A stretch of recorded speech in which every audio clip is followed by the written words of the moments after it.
तो भाइयों सभी को नमस्कार। और अभी जो हमें अप्रैल का प्रतियोगिता दर्पण का जो बेस्ट टॉप जो कुछ क्वेश्चंस है, यानी कह सकते हैं कि पूरा ही इसमें अप्रैल 2025 का प्रतियोगिता दर्पण कवर किया गया है। इस वीडियो से आपको अप्रैल का प्रतियोगिता दर्पण के अप्रैल संस्करण का एक भी प्रमुख क्वेश्चन नहीं छूटेगा, क्योंकि इसमें सभी जितने भी सवाल हैं उन सभी को इसमें शामिल किया गया है और इसमें सभी को हमने अटेंड किया है। तो आइए देखते हैं क्या करके इस सभी क्वेश्चंस को। तो इसमें अभी सबसे पहला जो आप क्वेश्चन देख रहे होंगे वो ये है कि भारत की जीडीपी के अनुमान कितना रखा गया है। तो जीडीपी का अनुमान अभी 6.5% है। और राष्ट्रपति शासन कहाँ पे लगा है तो सभी को पता है, मणिपुर में। ये काफ़ी दिनों से चर्चा में भी था।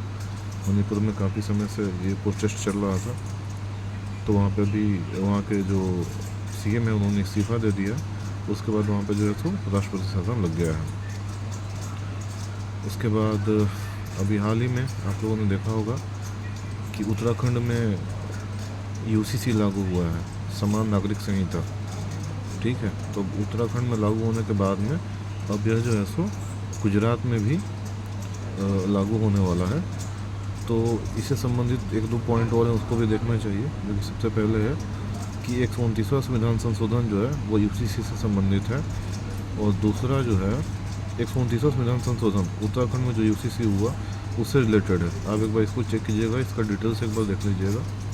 और दूसरा किस समिति के द्वारा इसकी सिफारिश की गई थी या किस समिति के द्वारा ये दिया गया था कार्यभार इसका, तो ये रंजना देसाई समिति है।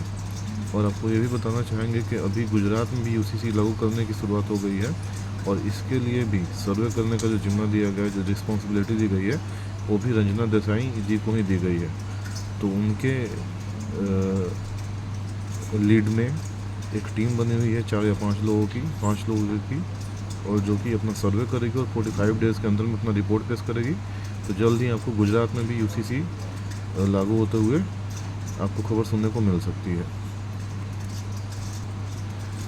नेक्स्ट जो हमारा बहुत ही इम्पोर्टेंट है एग्ज़ाम के पॉइंट ऑफ व्यू से कि AI एक्शन समिट कहाँ पे हुआ है, फ्रांस में हुआ है, लेकिन इसकी अध्यक्षता जो है भारत और फ्रांस दोनों ने मिलकर की थी। उसके अलावा एग्ज़ाम के पर्सपेक्टिव से ये भी इम्पोर्टेंट है 8वां हिंद महासागर सम्मेलन कहाँ पे हुआ, तो यह ओमान के मस्कट में हुआ है। ये जो है आपका वाटरवेज जोगी घोपा टर्मिनल का उद्घाटन कहाँ पे हुआ है, तो ये राष्ट्रीय जलमार्ग 2 जो हमारे राष्ट्रीय जलमार्ग है, तो उसमें जो राष्ट्रीय जलमार्ग जो 2 है उस पर इसका उद्घाटन हुआ है। और कहाँ पे हुआ, तो असम के बोकाई गांव में हुआ है और ब्रह्मपुत्र नदी के तट पर इसका उद्घाटन किया गया है। तो एग्ज़ाम के पॉइंट ऑफ व्यू से ये भी बहुत इंपॉर्टेंट हो जाता है। एक और क्वेश्चन आता है, नेक्स्ट क्वेश्चन जो है हमारा वो है कि रेपो दर की कटौती की गई है, तो कितने परसेंट की कटौती की गई है, तो 0.25% की। और आपको पता ही होगा, और जिनको नहीं पता वो ये जान लें, ये जानना जरूरी है कि रेपो रेट क्या होता है। रेपो रेट वो इंटरेस्ट रेट है जिस पे RBI दूसरे बैंकों को ऋण देता है, यानी कि लोन देता है। RBI जो देता है ना, वो जिस रेट पे देता है उसको रेपो रेट कहते हैं। और कभी कभी क्या होता है कि RBI बैंकों से लेता भी है, तो जो बैंकों से जब लेता है तो उसको रिवर्स रेपो रेट के रूप में जाना जाता है। मुझे लगता है कि क्लियर हो गया होगा। उसके बाद एक अभी हाल ही में चर्चा किया गया था वित्तीय स्वास्थ्य सूचकांक का। तो वित्तीय स्वास्थ्य सूचकांक में प्रथम स्थान जो है उड़ीसा याद रखिएगा, बस ऑनलाइन और क्वेश्चन की तरफ से इसको याद कर लीजिएगा। भ्रष्टाचार बोध सूचकांक में भारत का स्थान 96 है, पहला शायद डेनमार्क है। खैर मैंने भारत के हिसाब से इसको देखा तो 96 से इम्पोर्टेंट हो जाता है, इसको याद रख लीजिएगा। अभी दिल्ली में चुनाव हुए हैं, तो दिल्ली की जो महिला मुख्यमंत्री बनी हुई हैं वो बनी हुई है CM जो है वो रेखा गुप्ता बनी हुई है। यह दिल्ली की चौथी महिला मुख्यमंत्री हैं। उनके पहले 3 महिला मुख्यमंत्री रह चुकी हैं, ये 4th हैं। उसके बाद हमारा अगला क्वेश्चन है कि DRDO के द्वारा बहुत ही कम दूरी के हवाई रक्षा प्रणाली का सफल परीक्षण किया गया है। यानी कि जो मिसाइल्स आते हैं जो कम दूरी के जो इंटरसेप्ट करने के लिए होते हैं, तो उसके लिए जो है वसुराज करके एक प्रणाली जो है ये किया गया है जिसका कि फुल फॉर्म होता है very short range air defence system. आजकल आप लोग देख ही रहे होंगे, खासकर जब से ये हाल ही में जो कॉन्फ्लिक्ट हुआ था उसके बाद से कितना मामला बढ़ गया है और ये कितना बड़ा अहमियत हो गया है मिसाइल इंटरसेप्ट करने का। तो उसके लिए बड़ा इंपॉर्टेंट हो जाता है, शॉर्ट रेंज पे जो भी मिसाइल्स आएंगी उनको ये इंटरसेप्ट करेगा। तो ये एक सिस्टम जो है इसका नाम है वसोजैट्स, very short range air defence system. और इसका जो परीक्षण जो कहाँ पे किया गया, तो यह चांदीपुर में किया गया। नेक्स्ट जो इम्पोर्टेंट क्वेश्चन है वो ये है कि सेना का पूर्वी कमांड का मुख्यालय, सेना के पूर्वी कमांड का मुख्यालय जो है, जिसका नाम पहले फोर्ट विलियम हुआ करता था, अब उसका नाम क्या रहेगा, उसका नाम रहेगा विजय दुर्ग। ये भी इम्पोर्टेंट हो जाता है एग्जाम के पॉइंट ऑफ व्यू से। नेक्स्ट है कि भारत के पहले वाणिज्यिक दूतावास का उद्घाटन मोदी जी ने किया। ठीक है, तो यह फ्रांस में, अभी प्रधानमंत्री फ्रांस की जो यात्रा पे गए थे तो उस समय बहुत सारे काम हुए और आपने पहले पढ़ा भी कि AI का जो है सो समिट का सह-अध्यक्षता भी भारत ने किया, मोदी जी ने किया वहाँ पे और मैक्रोन जी ने दोनों मिलकर किया। तो वहाँ पे भारत के पहले वाणिज्यिक दूतावास का उद्घाटन भी हुआ, जो कि मोर्सिले, फ्रांस की जगह है मोर्सिले, जहाँ पे किया गया और वहाँ पे वीर सावरकर जी को श्रद्धांजलि भी दी गई थी।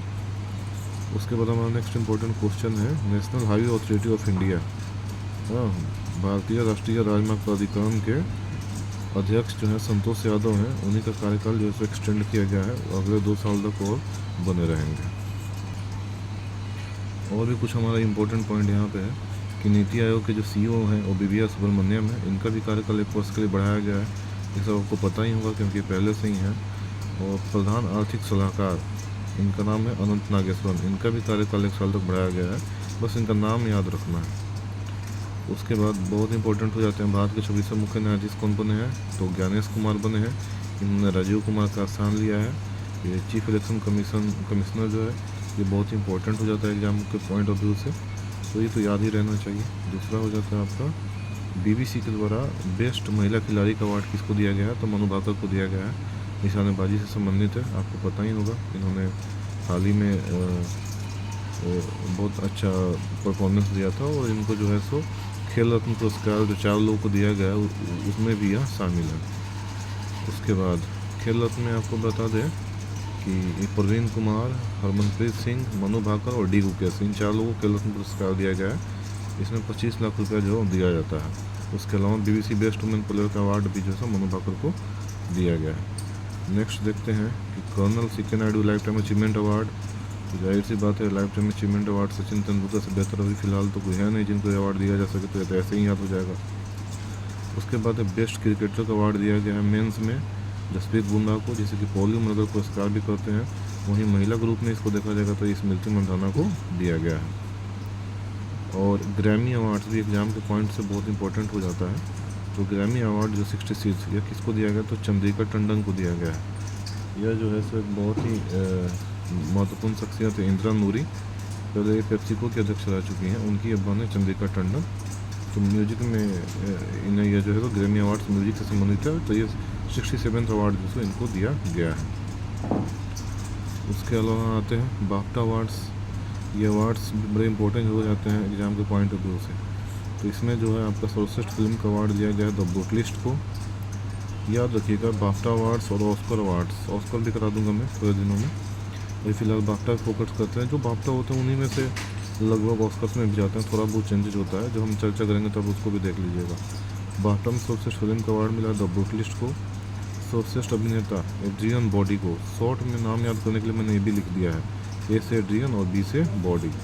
ठीक है, सर्वश्रेष्ठ अभिनेता का अवार्ड एड्रियन बॉडी को और सर्वश्रेष्ठ अभिनेत्री का अवार्ड मिकी मेडिसन को मिला है। इनकी एक फिल्म आई है अनोरा, उसको शायद बेस्ट ऑस्कर मूवी का अवार्ड भी दिया गया है। तो उसी की हीरोइन है मिकी मेडिसन, तो उनको उसी मूवी के लिए यह मिकी मेडिसन को दिया गया सर्वश्रेष्ठ अभिनेत्री बाफ्टा में, और ऑस्कर्स भी दिया गया है। अभिनेता में भी वही दिया गया सर्वश्रेष्ठ अभिनेता का एड्रियन बॉडी को, बाफ्टा में सर्वश्रेष्ठ फिल्म द ब्रूटलिस्ट को। और यह जो है सो एक्चुअली ये ब्रिटिश एकेडमी अवार्ड्स होते हैं। तो इसमें जो नॉन इंग्लिश मूवी है, तो सर्वश्रेष्ठ नॉन इंग्लिश मूवी फ्रांस की मूवी एमिलिया पेरेज, बहुत इंपॉर्टेंट नहीं है लेकिन आपकी नॉलेज के लिए, ये non English movie Emilia Perez को सर्वश्रेष्ठ मूवी का अवार्ड दिया गया है। उसके बाद एक इम्पोर्टेंट क्वेश्चन आ जाता है कि ब्रिटेन का मानद नाइटहुड पुरस्कार किसे दिया गया है। तो टाटा ग्रुप के चेयरमैन को ये नाइटहुड अवार्ड्स तो पता ही होगा आपको, बहुत पहले से हम लोग पढ़ते आ रहे हैं कि रविंद्रनाथ टैगोर को मिला था, इन्होंने लौटा दिया होता जालियांवाला बाग में। तो अभी ये नाइटहुड पुरस्कार जो है ब्रिटेन के द्वारा ही दिया जाता है। तो अभी फ़िलहाल जो ये दिया गया है टाटा ग्रुप के चेयरमैन एन चंद्रशेखरन को।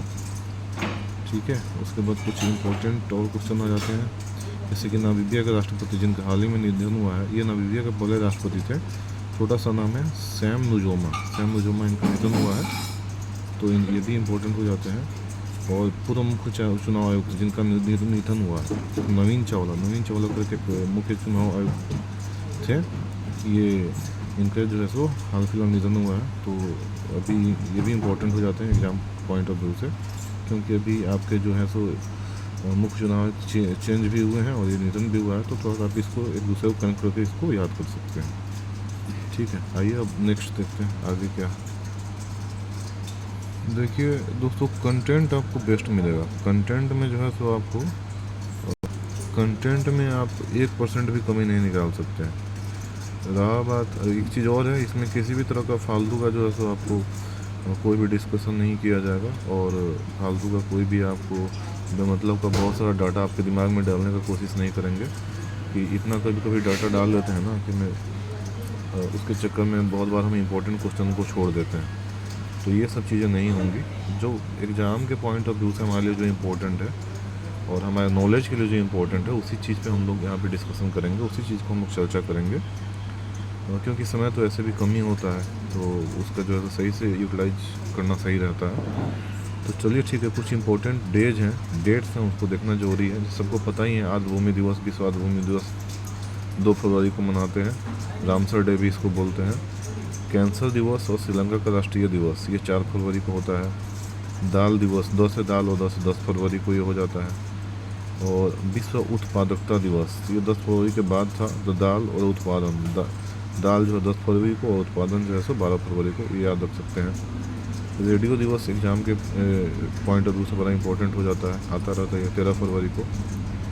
उत्पाद शुल्क दिवस ये 24 फरवरी को मनाया जाता है।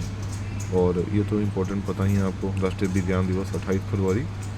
1928 में 28 फरवरी को इन्होंने रमन इफेक्ट की खोज की थी, इसको दुनिया को बताया था। तो 28 फरवरी को उसी दिन पे मनाते हैं। और इसके लिए डॉक्टर सी वी रमन को जो है सो 1930 में नोबेल पुरस्कार दिया गया। तो ये चीज़ जो है सो माइंड में रखेंगे। 2 फरवरी पता ही है, 4 फरवरी पता ही है, 10 फरवरी दाल दिवस, 12 फरवरी उत्पादकता दिवस, दाल उत्पादन 12 फरवरी, और रेडियो जो है सो 13। और इस तरह से आप इसको देख सकते हैं। कुछ इम्पोर्टेंट बुक्स हैं जो कि बड़े इम्पोर्टेंट हो जाते हैं एग्ज़ाम, खासकर एग्ज़ाम पॉइंट ऑफ व्यू से। ये जो भी ऑथर्स हैं आप जिनका नाम देख लीजिए, चाहे सुधा मूर्ति हुआ, सुधा मूर्ति हुई, अरुण शौरी हुए, समांता हार हुए और अमिताभ घोष, इन्हीं के जो वर्क्स होते हैं, इन्हीं के बुक्स वगैरह जो हैं तो बहुत बार हमारे एग्ज़ाम में पूछे जाते हैं, बहुत बार एग्ज़ाम हम ये में मिलते रहते हैं। तो थोड़ा सा इनको देखते हैं हम। सुधा मूर्ति ने एक पुस्तक लिखी जिनका नाम है द सर्कल ऑफ लाइफ। सुधा मूर्ति पता ही है। भी नारायण मूर्ति ये जो है सो हमारे ब्रिटेन के जो प्रधानमंत्री बने थे ऋषि सुनक, उनकी ये मदर इन लॉ हैं। तो इनके द्वारा पुस्तक लिखी हुई है द सर्कल ऑफ लाइफ। उसके अलावा the new icon, Savarkar and the facts, ये अरुण शौरी ने लिखा हुआ है। अरुण शौरी की और भी बुक्स हैं जो कि बहुत फेमस है। ऑर्बिटल एक बुक्स है जो कि समांता हार्वे ने लिखा है। और अमिताभ घोष, इनके भी बहुत सारे बुक्स हैं, आप लोगों ने पहले भी इनका नाम पढ़ा ही होगा जहाँ तक मुझे विश्वास है। तो इनके द्वारा भी एक बुक है वाइल्ड फिक्शंस एक बुक है जो कि अमिताभ घोष ने लिखा हुआ है। अब देखते हैं आदि महोत्सव, ये बुक्स तो भाई देख लिया आपने।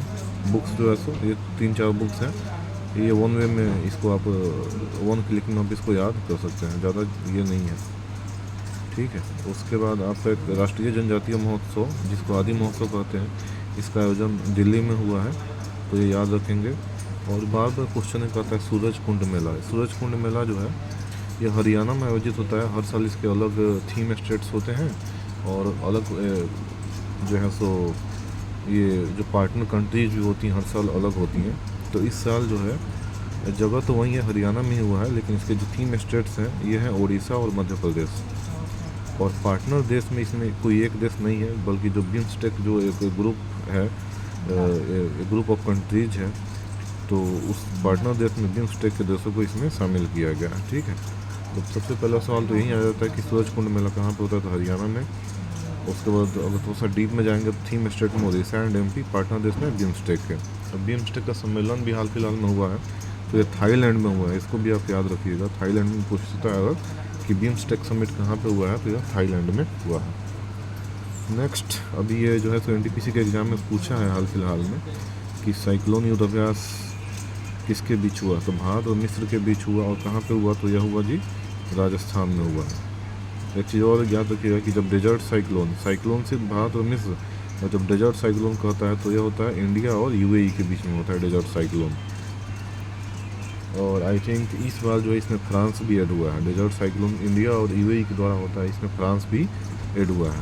और सिर्फ साइक्लोन करेगा तो भारत और मिस्र। एक और यहाँ पे बड़ा इम्पोर्टेंट चीज़ मिल जाता है आपको, प्रोजेक्ट वाटर वर्थ नाम से ही संबंधित है।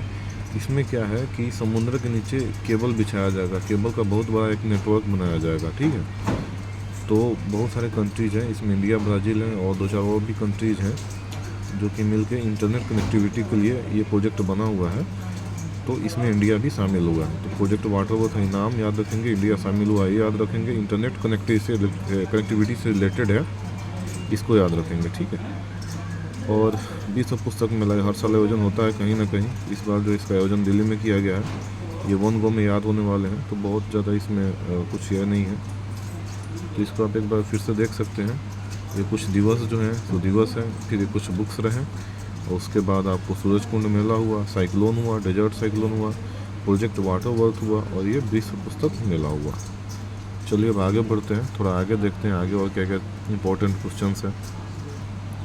देखिए फ्रेंड्स, कभी कभी क्या होता है ना कि वीडियो को लंबा बनाने के लिए या क्वेश्चंस के नंबर्स बढ़ाने के लिए बहुत अनइम्पोर्टेंट चीज़ भी कहीं ना कहीं जो है सो कवर कर लिया जाता है। तो मैंने उस चीज़ को अवॉइड किया है, सिर्फ वही चीज़ रखा है और उसी वे में रखा है जिससे कि अगर आप इसको एक बार पढ़ें तो सीधे आपके दिमाग में हिट करे।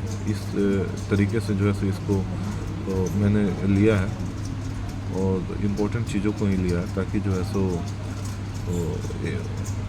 एकदम से ऐसा फील नहीं हो कि ज़बरदस्ती जो है सो कुछ कंटेंट इसमें डाला गया है। तो इस तरह का कंटेंट नहीं डाला, जो इम्पोर्टेंट चीज़ है उसी पे चर्चा हम लोग करेंगे। ठीक है, तो एक और इम्पोर्टेंट हो जाता है भारतीय मराठी साहित्य सम्मेलन। तो यह जो है सो नई दिल्ली में हुआ है। ठीक है, अब मराठी साहित्य सम्मेलन समझ के कहीं अगर मुंबई दे देगा तो बहुत लोग मुंबई मार देगा, इसलिए जो है सो इम्पोर्टेंट हो जाता है, इसको नई दिल्ली में ही रखना है। और नाटो के 9 देशों ने मिलकर एक युद्ध अभ्यास किया है जिसका नाम है स्टीड फास्ट डार्ट। इसका नाम है स्टीड फास्ट डार्ट। ठीक है, इसमें 10,000 सैनिकों ने भाग लिया, काफ़ी बड़ा युद्ध अभ्यास था। ठीक है, नाटो के द्वारा, इसको भी दिमाग में रखिएगा। और महिला T20 वर्ल्ड कप जो है वो भारत जीता है, अंडर 19 T20 महिला वर्ल्ड कप भारत जीता है। एशिया कप भी भारत जीता है। ठीक है, महिलाओं का। तो यह जो है सो आप इसको याद रखिएगा। और T20 क्रिकेट में सर्वोच्च पारी जो है अभिषेक शर्मा ने बनाया इंग्लैंड के खिलाफ में 135 रन T20 क्रिकेट की सर्वोच्च पारी अभिषेक शर्मा के द्वारा जो है सो दिया गया अंतर्राष्ट्रीय क्रिकेट में। और एक और आपके हमेशा एग्जाम में आते होंगे कि स्नूकर के चैंपियन कौन बने हैं, तो मैंने इनके अलावा किसी का नाम देखा ही नहीं है। तो अभी हाल फिलहाल जो है सो नेशनल और एशियन गेम्स के जो चैंपियन बने हैं स्नूकर्स में, तो पंकज अडवाणी बने हैं। ठीक है, अब थोड़ा सा और एक इम्पोर्टेंट चीज़ आ जाता है, जो नेशनल गेम्स होते हैं हर साल हमारे। ठीक है, तो अंतर्राष्ट्रीय राष्ट्रीय गेम्स जो 2025, तो ऐसे इसके बारे में हम लोग देखेंगे। आपको इसमें समय देना पड़ेगा।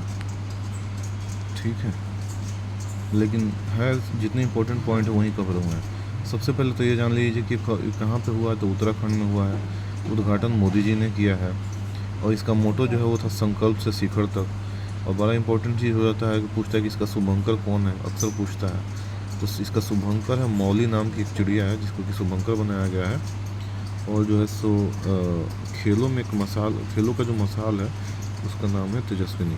ठीक है, और इसके जो विजेता कौन है, तो सेना जो है प्रथम स्थान पे आई है और दूसरा स्थान महाराष्ट्र का है और तीसरा जो है सो हरियाणा का है। और इसमें जो है सो सर्वश्रेष्ठ पुरुष खिलाड़ी श्री हरि नटराज, आप नाम याद रखिएगा। और तीसरे राष्ट्रीय गेम्स जो हुए हैं उसमें सर्वश्रेष्ठ पुरुष खिलाड़ी का जो है सो श्री हरि नटराज जो है सो उसके ये हैं। उसके बाद आप आइए, इसमें महिला जो है और सर्वश्रेष्ठ महिला खिलाड़ी धीनिधि दे सिंधु सर्वश्रेष्ठ महिला खिलाड़ी बनी है। तो ये तीसरे राष्ट्रीय खेल जो हुए हैं, जो नेशनल गेम्स हुए हैं, उसका ये डाटा है और ये इम्पोर्टेंट है किसी भी एग्ज़ाम के लिए, ये डाटा बहुत ही इम्पोर्टेंट हो जाता है। उसके साथ ही यह जो है राष्ट्रीय गेम्स हर 2 साल पर आयोजित किए जाते हैं। तो ये 38वें जो है 2025 में हुआ, तो 39वां जो है 2027 में होगा और ये कहाँ पर होगा, तो होगा मेघालय में। ठीक है, मेघालय में जो है नेक्स्ट गेम्स होगा। उसके बाद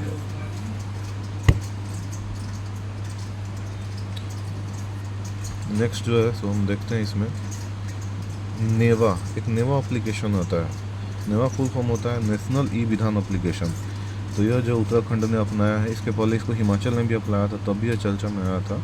इसमें क्या है कि जो विधानसभा के जो कार्य होते हैं वो जो है सब एक एप्लीकेशन पे मतलब डिजिटल वे में सारे परफॉर्म हो जाते हैं, कुछ टैब वगैरह की सहायता से इसको किया जाता है। भारत टेक्सटाइल्स 2025 का उद्घाटन कहाँ पर हुआ, तो भारत टेक्सटाइल्स 2025 का उद्घाटन जो नई दिल्ली में हुआ। उसके बाद ये भी बड़ा इंपॉर्टेंट है, हर साल पूछता है एयर इंडिया 2025, एयरो इंडिया का आयोजन कहाँ पे किया गया, तो एयरो इंडिया एयर तो होता है, तो इसका आयोजन जो बेंगलुरु में ही हर साल होता है, तो इस साल भी बेंगलुरु में ही हुआ है।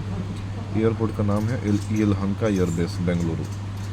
ठीक है, और अभी एक डोकरा शिल्प, एक्चुअली प्रधानमंत्री मोदी जी ने मैक्रो जी को भेंट दिया था कुछ कलाकृति, तो वो पूछ रहा है कि किस मतलब वो जो शिल्प है वो कहाँ से संबंधित है, तो छत्तीसगढ़ से संबंधित है और उसका नाम है डोकरा शिल्प। ठीक है, और एक और नेक्स्ट क्वेश्चन है कि मित्रा नामक प्लेटफॉर्म, तो मित्रा जो है वो सेबी ने लॉन्च किया है। मित्रा नामक एक ऑनलाइन प्लेटफॉर्म है जिसको कि सेबी के द्वारा लॉन्च किया गया है। और पूछता है कि सेबी के जो अभी हेड कौन है, तो एक तुहिन पांड्या है। सेबी के हेड कौन है, तो तुहिन पांड्या। चलिए नेक्स्ट देखते हैं।